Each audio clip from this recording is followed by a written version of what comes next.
다른 모든 말을 다 더하거나 빼거나 어떠한 말을 한다고 해도 예수님만을 바라보는, 또 예수님만을 믿는, 예수님만을 따라가는 종교라고 저는 믿습니다. 여러분 믿으십니까? 우리가 그리스도인으로서 누구를 바라보느냐가 우리의 삶의 방향과 목적을 결정합니다. 오늘 우리가 읽은 히브리서 12장에 히브리서 기자가 이렇게 단호하게 말합니다. 믿음의 창시자요 완성자이신 시작이며 끝이신 예수님을 바라봅시다. 그는 자기 앞에 놓이는 기쁨을 내다보고서 부끄러움을 마음에 두지 않으시고 십자가를 참으셨습니다. 그러므로 그는 하나님의 보좌 오른쪽에 앉으셨습니다. 여러분 히브리서를 쓴 이 저자가 말하기를 나는 예수님만을 바라보는 게 기독교의 믿음이다라고 선포합니다.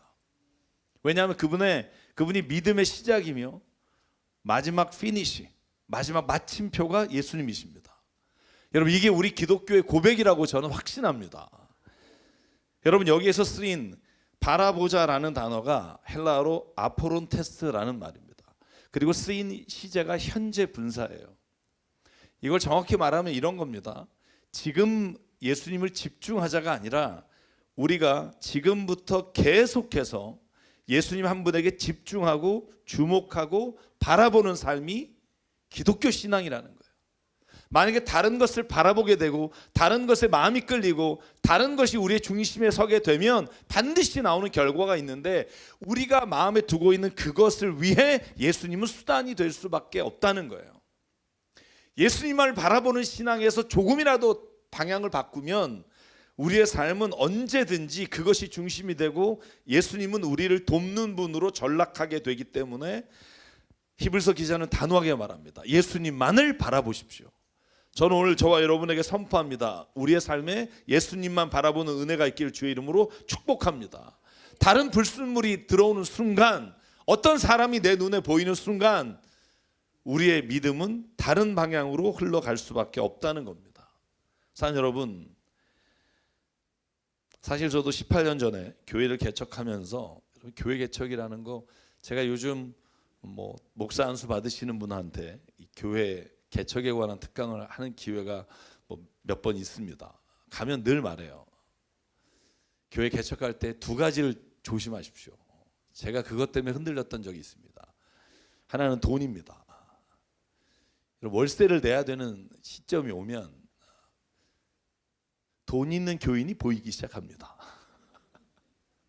제가 여러분의 그런 얘기 한번 했죠. 개척하고 레카스터에서 예배드릴 때 기도하는 시간에 누가 옆에 오셔서 안내위원이 제 귀에다가 말씀하셨던 거 아마 여러분들 들으셨을 거예요. 목사님 저분 외제차 타고 오셨어요. 그러시길래 제가 기도하면서 이거 어쩌라는 거지. 한 사람이 너무 귀해요. 그죠? 왜냐면 한 사람이 오느냐 안 오느냐가 이 교회가 지금 20명에서 30명이 되느냐 아니면 교회가 문을 닫느냐를 결정할 수도 있기 때문이에요. 첫 번째 부탁드려요. 사람, 특히 돈이 눈에 보이는 순간 목회의 길은 망합니다. 두 번째는 헌신된 것처럼 보이는 기존의 신자가 왔을 때 너무 좋아하지 말자는 거예요. 왜냐하면 제가 그것에 때로는 갈등 때문에 힘들었던 적이 있어요. 왜냐하면 그분이 했던 신앙생활, 그분이 배웠던 교회, 자기가 믿고 있는 확신을 함께 만들어가는 공동체에 함께 융화되는 게 아니라 그것을 해야 된다고 강요하는 분들이 있어요. 근데 여러분 한 사람이 너무 중요하잖아요. 그러니까 들어드려요. 또 갈등이 일어나요. 제가 꼭 부탁합니다. 제가 목회를 잘해서 개척을 해서 큰 교회를 이루어서가 아니라 실패한 경험을 말씀드린다면 두 가지를 꼭 기억하십시오. 돈이 보이는 순간 예수님은 사라지고요. 뭔가 신앙생활 오래 한 교인이 눈에 보이고 헌신자처럼 보이는 순간 하나님의 공동체를 맡기신 방향과 목적을 잃어버리게 됩니다. 저는요 오늘 말씀을 준비하면서 그런 생각했어요. 여러분 저와 여러분의 삶에 예수님이 아니라 다른 어떤 것들의 문제와 상황과 사람이 보이기 시작하잖아요. 그러면 그때부터 우리의 영은 죽습니다. 마음껏 주님을 찬양하려는 마음이 위축되고요. 주님을 위해 내 시간과 삶을 드리려고 했던 모든 헌신이 무너지게 되고요. 그래서 때로는 내가 가장 중요하게 생각하는 것이 나에게는 사탄의 유혹일 수 있다는 것을 기억하십시오. 돌이켜보면 우리가 예수님 아는 다른 누군가를 바라보게 될 때 우리의 신앙이 잃어버리게 됐다는 것을 우리가 알게 될 겁니다.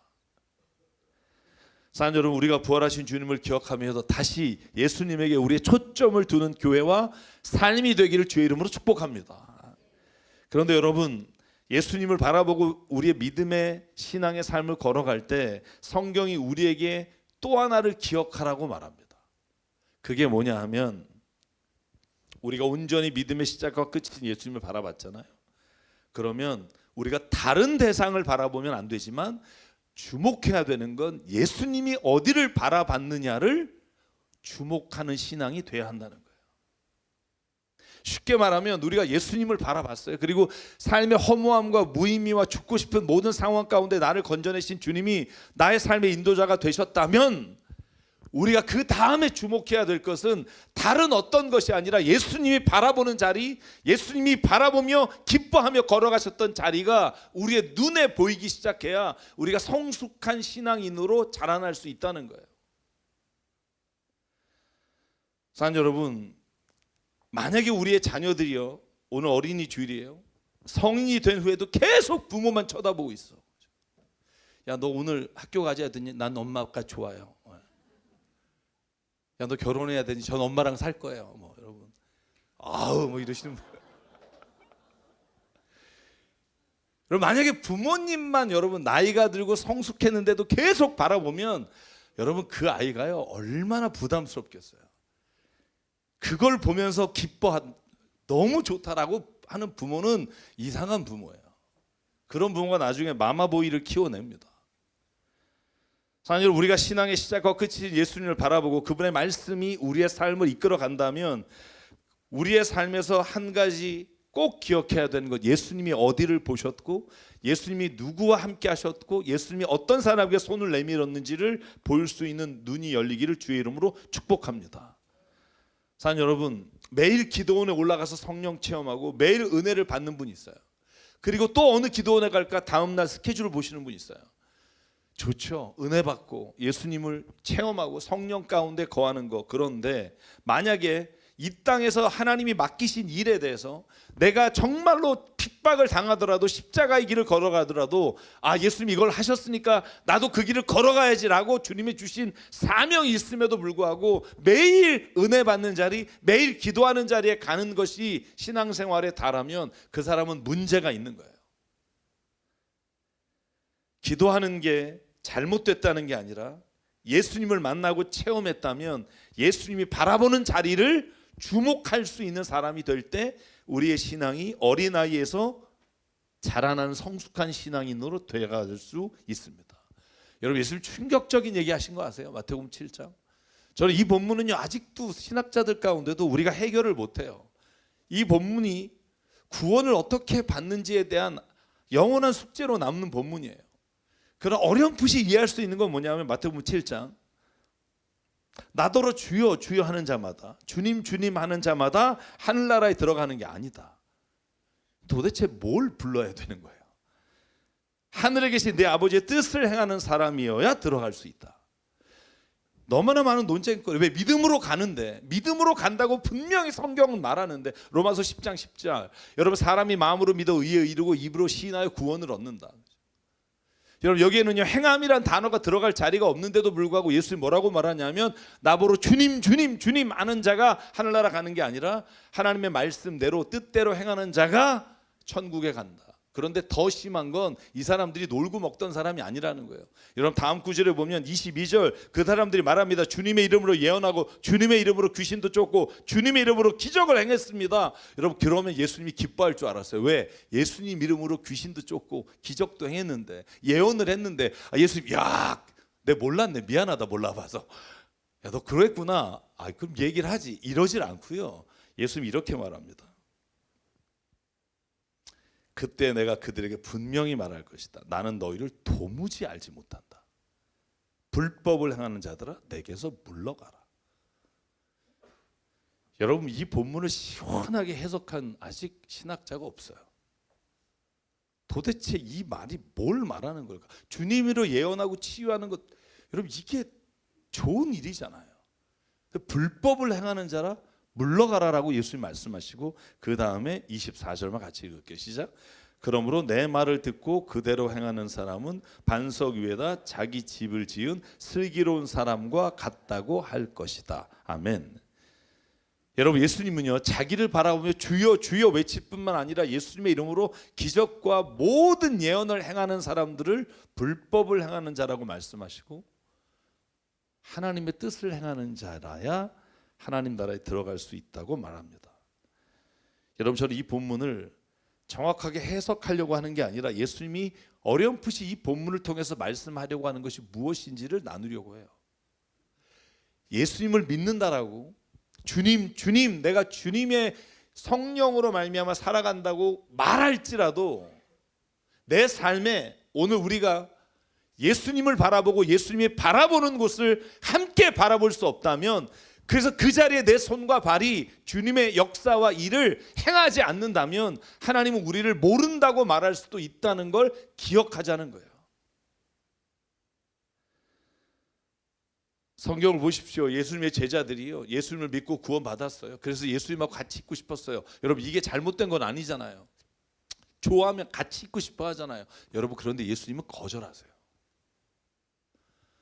여러분, 몇 가지 있지만 마태복음 17장에 보면 여러분, 예수께서 세 제자를 데리고 베드로와 야고보 요한을 데리고 산에 올라가요.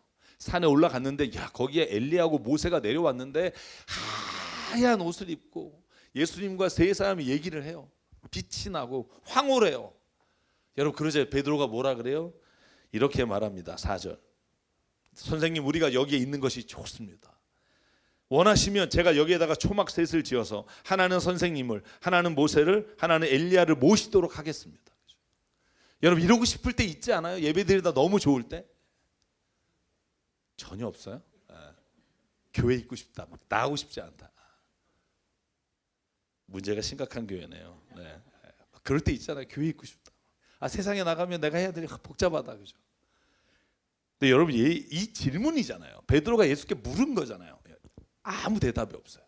끝까지 한마디도 안 하세요. 뭐 그렇다라는 둥, 아니다 좀 절제해라라는 둥, 아무 말씀 안 하세요. 여러분, 집 3개를 짓고 있자면 대답을 해야 되잖아요. 아니다, 그건 아니다라든가 좋은 생각이다라든가 아무 대답 없으시고, 여러분 17절에 보면 예수님이 오히려 그들을 데리고 내려와서 제자들이 지금 9명의 제자들이 기다리는 곳에 오셨는데, 여러분 난리 부르스가 일어났어요. 왜냐하면 제자들 9명이 귀신 들린 아들 하나를 못 쫓아서 난리가 나니까 그 아버지가 비웃으면서 말해요. 아니 뭐 예수님 제자가 이딴 것들이 다 있어요. 뭐 하루 종일 귀신을 못 내쫓습니다. 여러분, 그랬더니 17절 예수께서 제자들에게 이렇게 말합니다. 믿음이 없고 삐뚤어진 세대요, 내가 언제까지 너희와 함께 있어야 하겠느냐? 내가 언제까지 너에게 참아야 하겠느냐? 아이를 내게로 데려와라. 그리고 예수께서 귀신을 꾸짖고 내쫓아 주셨어요. 여러분, 이 본문을 다 읽으면 이런 말이라고 생각해요.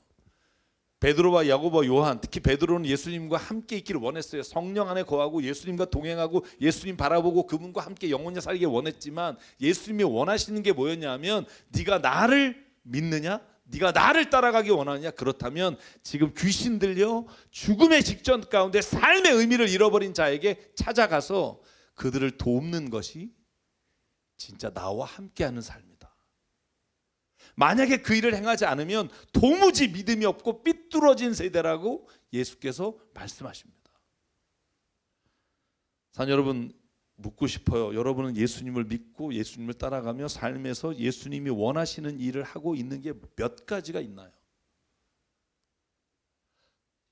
내가 1년에 몇 번, 아니 한 달에 몇 번, 일주일에 몇 번을 예수께서 가셨던 그 자리에 가서 이 땅을 하나님이 나에게 보내주시고 나에 맡겨주신 일을 무언가를 하고 있나요?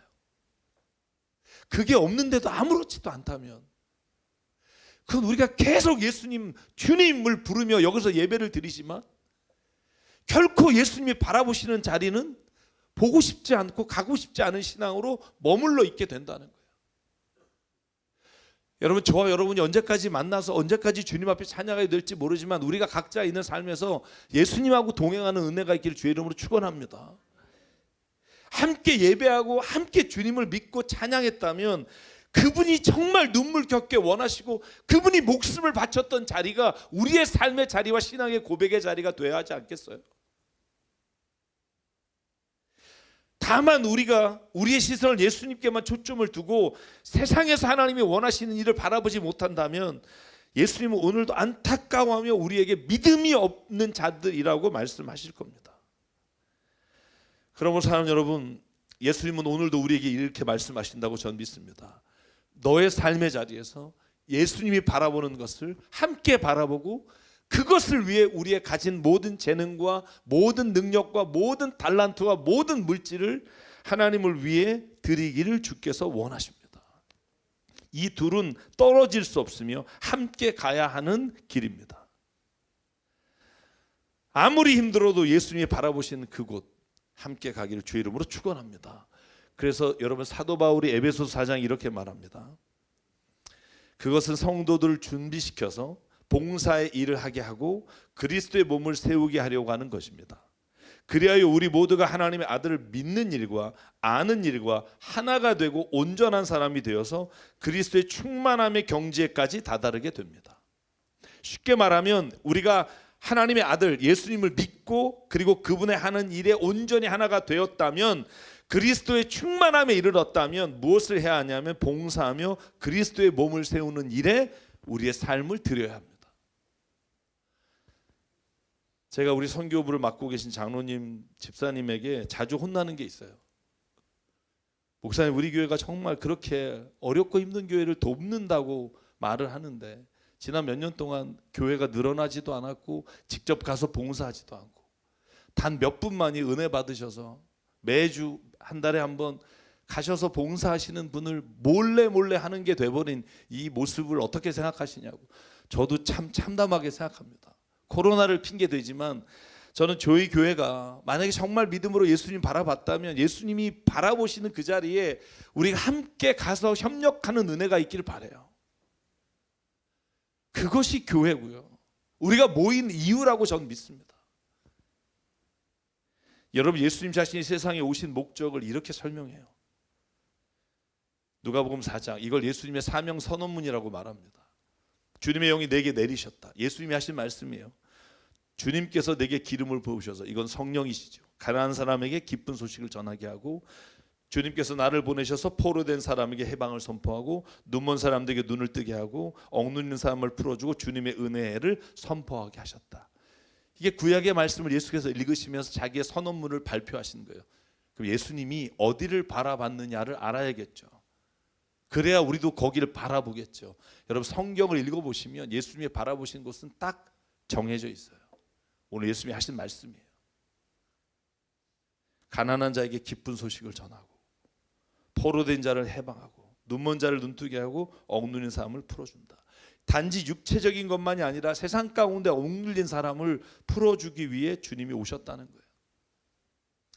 저도 목회하면서 가끔 가슴에 찔리는 게 그런 거예요. 제가 교인분들을 섬기고 교회 일을 하지만 우리가 정말 원하시는, 예수님 원하시는 거 우리가 우리끼리 돌보는 게 아니라 우리가 세상을 돌보는 사람이 돼야 하는데, 우리가 우리끼리 돌보다가 주님 앞에 가면 주님에게 받을 상급이 뭐가 있을까?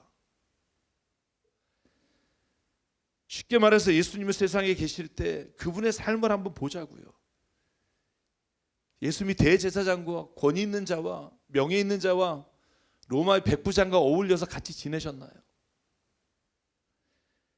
그분은 세상에 계실 때요, 그분이 바라보시는 곳은 가장 낮은 곳, 가장 작은 사람, 가장 억울한 사람, 가장 피해를 입은 사람과 함께 하셨고, 그분들과 드셨고, 그분들과 삶을 나누셨고, 예수님이 우리에게 원하시는 게 뭐냐 하면 오늘 우리도 그 자리에 함께 가서 그 사람과 함께하고 그 사람과 함께 주님의 일을 이루어 가시기를 주님이 오늘 원하신다는 거예요. 여러분, 예수님이 왜 죽으셨을까요? 많은 사람들이 예수님이 우리 죄를 위해 십자가에 돌아가셨대. 맞아요. 여러분, 그런데 죄를 위해 십자가에 돌아가시기 전에 대제사장과 유대인들과 바리새 사람들이 왜 예수를 십자가에 죽이라고 말했는지 아세요? 여러분, 설마 바리새파 사람들이 야, 사람을 구원하기 위해 예수를 십자가에 못 박아라 이랬겠어요? 예수를 하나님이라고 믿지 않는 사람들이 뭐라고 말하면서 십자가에 죽였는 줄 알아요? 죄인과 함께 노는 자며 죄인과 하나님의 길에서 죄인을 택한 사람이다. 여러분 보실래요? 마태복음 3장 5절 6절 예수를 죽이려고 모의하는 장면이에요. 왜 죽이려고 해요? 여러분 5절에 이렇게 되어 있습니다. 손 마른 사람이 예수 앞에 왔어요. 질병에 들린 사람이에요. 그런데 안식일이에요. 여러분 바리새파 사람 제사장은요, 예수께서 안식일에 일을 하는지 노동을 하는지 안 하는지를 주목하고 있는데, 예수님은요 그렇게 보고 있음에도 불구하고 손 마른 자를 향해 기도하시고 축복하셔서 그를 고치세요. 여러분 그러니까 6절만 읽을게요. 그러자 바리새파 사람들은 바깥으로 나가서 곧바로 헤롯 당원들과 함께 예수를 없앨 모의를 하였다.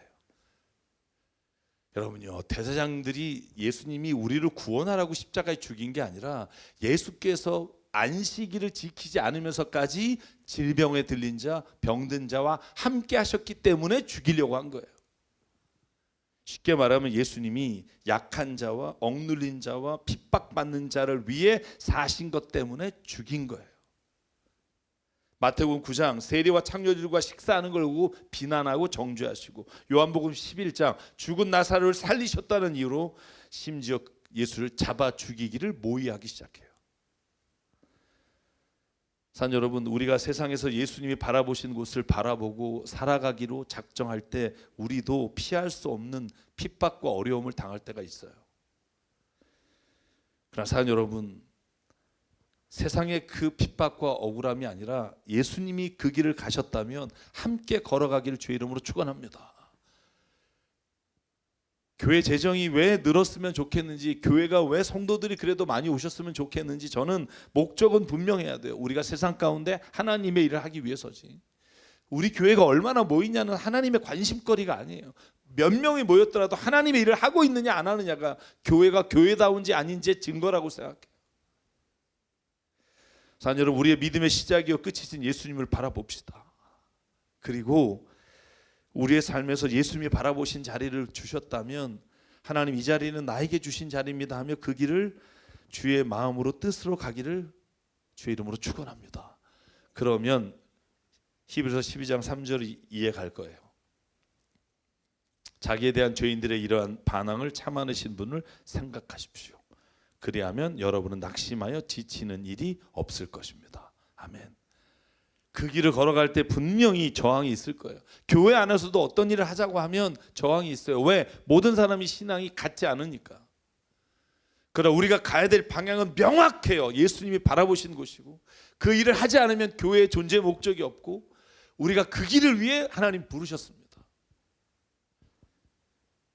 선한 일을 하려다 낙심하지 마십시오. 때가 되면 이루시는 하나님이 우리의 삶에 동행해 주십니다.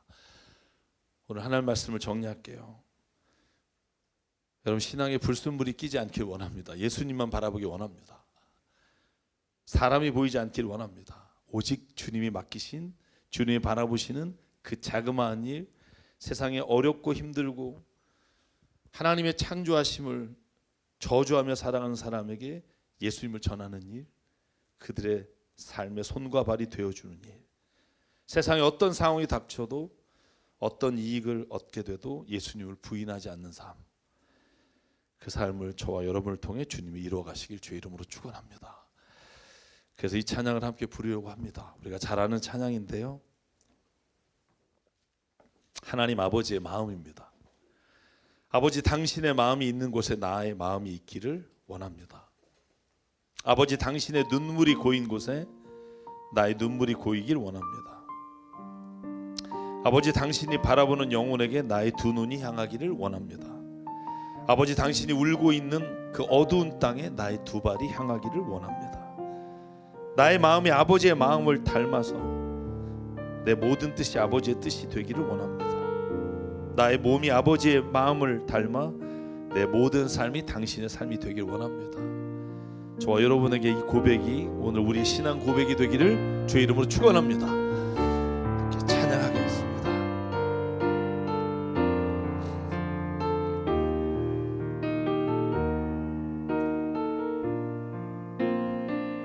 아버지, 당신의 마음이 있는 곳에 나의 마음이 있기를 원해요.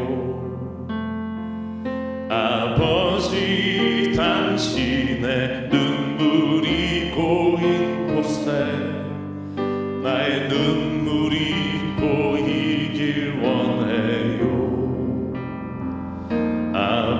아버지 당신이 바라보는 영혼에게 나의 두 눈이 향하길 원해요.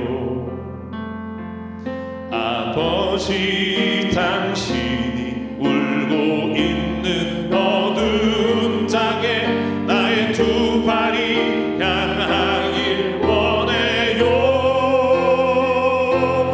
나의 마음이 아버지의 마음 알아. 내 모든 뜻 아버지의 뜻이 될 수 있기를 나의 온 몸이 아버지의 마음 알아. 내 모든 삶 당신의 삶 되기를. 우리 일어나서 한번 더 고백할게요. 아버지 당신의 마음이 있는 곳에 나의 마음이 있기를 원해요. 아버지 당신의 눈물이 보인 곳에 나의 눈물이 고이길 원해요. 아버지 당신이 바라보는 영혼에게 나의 두 눈이 향하길 원해요. 아버지 당신이 울고 있는 어두운 땅에 나의 두 발이 향하길 원해요. 나의 마음이 아버지의 마음 알아. 내 모든 뜻 아버지의 뜻이 될 수 있기를 나의 온 몸이 아버지의 마음 알아. 내 모든 삶 당신의 삶 되기를. 이 시간 함께 기도하실 때 하나님 내 삶에 정말 주님이 바라보시는 그 자리를 바라보는 눈이 있는지, 정말 그것을 위해 내 삶에 무엇을 드리고 있는지, 우리 교회가 그 일을 위해 정말 헌신하며 주님의 뜻을 따르고 있는지 하나님 오늘 우리가 회개하며 우리의 삶을 돌아봅니다. 아버지 하나님, 주님을 바라보는 믿음을 주시고 주님이 바라보는 그 자리에 내가 함께 있는 믿음을 주셔서 주님 다시 만날 때 부끄럽지 않게 주님 앞에 나설 수 있는 믿음의 사람 되게 하여 주시옵소서. 오늘도 우리의 삶을 주님 앞에 돌아보며 말씀을 기억하며 시간 결단하며 함께 기도하겠습니다. 상관의 하나님 감사합니다. 오늘도 하나님 우리를 붙잡아 주시고 성령 가운데 하나님 우리 인도하여 주셔서 내가 있는 자리, 내 삶의 모든 하나님 자리에 주님이 오늘도 기뻐하시는 삶을 살아가는지 하나님 보게 하여 주시옵소서. 아버지, 내게 오늘 하나님 결단해야 될 일이 있다면 결단하게 하시고 주님을 바라봐야 되는 믿음이 있다면 하나님 오늘도 그 믿음을 주시고 아버지 성령 가운데 온전히 하나님 마음을 따라 살아갈 수 있도록 아버지 우리의 마음과 영을 붙잡아 주시옵소서. 우리 아버지 정말 너무나 부족하고 연약하여 결단하고도 지키지 못하며 살아가는 우리 주님 너무나 잘 아시고 아버지 하나님 이제는 주님의 뜻을 따라 주님이 바라보시는 것을 바라보게 하여 주시옵소서. 아버지 정말 내 삶의 작은 일이라도 주님의 나라를 이루어지게 하시고 주님의 나라를 꿈꾸며 살아가는 우리가 되게 역사해 주시고 붙잡아 주시고 성령께서 인도해 주시옵소서. 함께 하십니까?